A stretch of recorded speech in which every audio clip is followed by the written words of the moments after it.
Većina vinara zadovoljna je vinogradarskom godinom. Za ekološke proizvođače godina je bila nešto slabija. Ova godina za proizvođače grožđa, a poslije vina koji se bave ekološkom proizvodnjom, u nekim manirima možda je bilo i povoljna i nije bila povoljna, ovisno u datim trenucima. Istra je dosta široka kao regija i nisu svi utjecaji na atmosferu podjednaki. Mi ove godine smo tu u mjesecu aprilu i maju imali jako puno kišnih dana i to je bilo nepovoljno za nas jer kod cvatnje i oplodnje je bila velika koncentracija vlage i radi toga su bili zato jako smanjeni prinosi.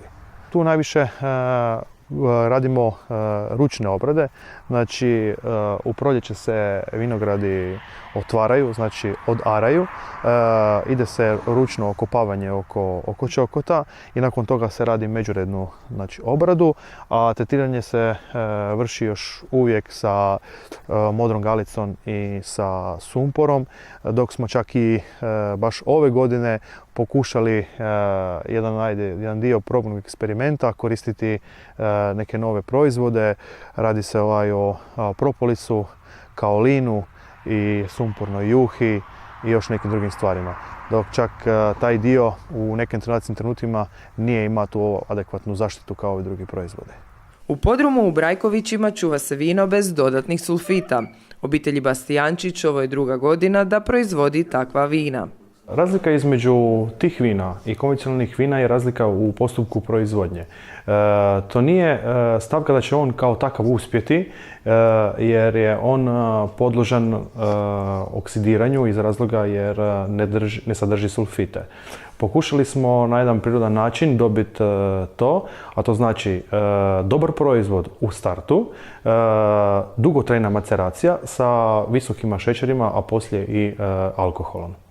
Znači to su maceracije minimalno koje traju do 6 mjeseci pa čak do godine dana. Za Malvaziju smo koristili 6 mjeseci maceraciju, a za Teran godinu dana. Godinu i 10 dana. Ja mogu samo reći da je to vino izvrsno vino za mene. Uz to i prijatelji koji su ga kušali su mu dali sve pozitivne ocjene i pozitivna mišljenja o temu. Iako su mišljenja pozitivna, vino bez dodatnih sulfita još uvijek ne mogu plasirati na tržište. Dokle god ti ne dobiješ markicu, ne možeš je plasirati. Znači to definitivno. A taj sustav znači, podliježe Zavodu za vinarstvo koje vino kao takvo ocjenjuje i daje promptno mišljenje da li je vino kao takvo za promet ili nije. To je bio jedan pilot projekt, znači ako kao takav ima neku viziju, neku budućnost, možda od tega nešto i bude, a u protivno ako ne, bit će za nas.